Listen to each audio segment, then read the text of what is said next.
বৌদির দুধের চা খাইলে ভরে মন, বৌদির দুধের চা খাইলে ভরে মন, সারা রাত ঘুমাই আমি হইয়া অচেতন, সারা রাত ঘুমাই আমি হইয়া অচেতন। কি যে বলো না ঠাকুরপো। বৌদি বলছি কি, তোমার নরম হাতের গরম গরম এক কাপ চা দাও না বৌদি। আহারে আমার ঠাকুরপো, চা খাওয়ার জন্য মনটা ছটপট করছে, তাই না? একটু অপেক্ষা করো, দুধ চুলিয়ে দিয়েছি তো, আর একটু গরম হোক তারপর তোমাকে দিচ্ছি।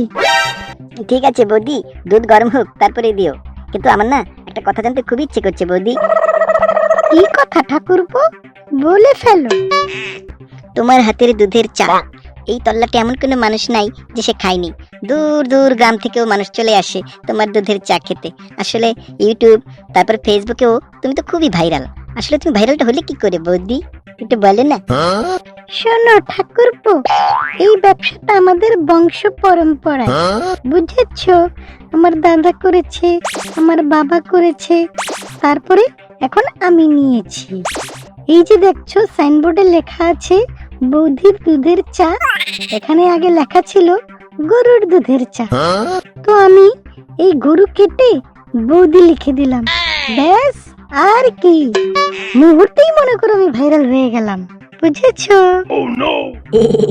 বুঝলাম। আচ্ছা বৌদি, তোমার এই দোকান চালিয়ে এই দুধের চা বিক্রি করে তোমার কিরকম ইনকাম হয় মাসে? আর বলো না, আছে মোটামুটি ইনকাম। আগে বেশি হতো, এখন অনেকটা কমে গেছে। এই ধরো 3টে 5তলা বিল্ডিং করেছি, ওগুলো ভাড়া দিয়ে চালাচ্ছি, আর ব্যাংকে মোটামুটি 2-3 কোটি টাকার মতো হবে। এই আর কি, তেমন তো ইনকাম হয় না এখন।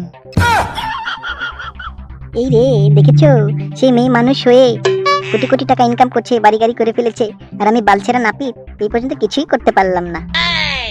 এই ঠাকুরপো, কোন দেশে চলে গেলে? বসে বসে স্বপ্ন দেখছো নাকি? না না বৌদি, একটু ভাবছিলাম আর কি। আচ্ছা দেখো না চাটা হয়েছে কিনা, দাও না। হ্যাঁ, দুধ গরম হয়ে গেছে, আমি তোমাকে চা দিচ্ছি।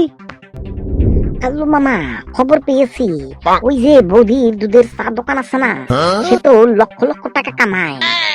আরে কি বলিস, এই চা বিক্রি করে আবার লক্ষ লক্ষ টাকা কামানো যায় নাকি? কাল্লু মামা, আমার কাছে খবর আছে, ওরে যদি কিডন্যাপ করে নিয়ে আসি, ওরে আপনি মুক্তিপণ হিসেবে 1 কোটি টাকা চাবেন, দেখবেন ওর পরিবার দিতে বাধ্য থাকবে। আরে কি বলিস, এটা তো তাহলে ভালো খবর নিয়ে এসেছিস। যা যা তাড়াতাড়ি যা, ওই বৌদিকে তুলে নিয়ে আয়। কাল্লু মামা, তুমি বৌদিকে তুলে নিয়ে যাবে? দেখি আমি থাকতে তুমি কিভাবে বৌদিকে তুলে নাও।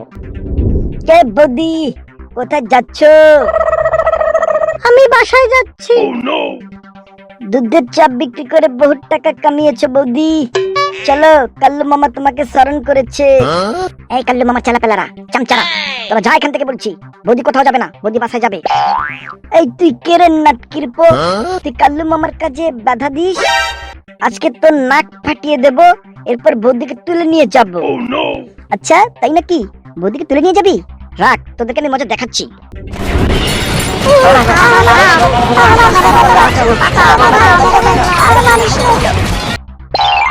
বৌদি বৌদি, তুমি একটু সাবধানে থেকো, কাল্লু মাস্তানের লোকজন তোমাকে কিডন্যাপ করার প্ল্যান করেছে। কি বলছো কি ঠাকুরপো, তাহলে আমি বাসায় যাব কি করে? তুমি কোনো চিন্তা করো না বৌদি, আমি তোমাকে বাসায় নিয়ে যাব। যাক, তোমার কথা একটু ভরসা পেলাম, আজকে তুমি ছিলে বলে আমি বেঁচে গেলাম। বৌদি তুমি কোনো চিন্তা করো না, আমি সবসময় তোমার পাশে আছি। দেখি ওই কাল্লু মাস্তান তোমাকে কি করে, তুমি কোনো টেনশন করো না, আমি তোমার পাশে আছি।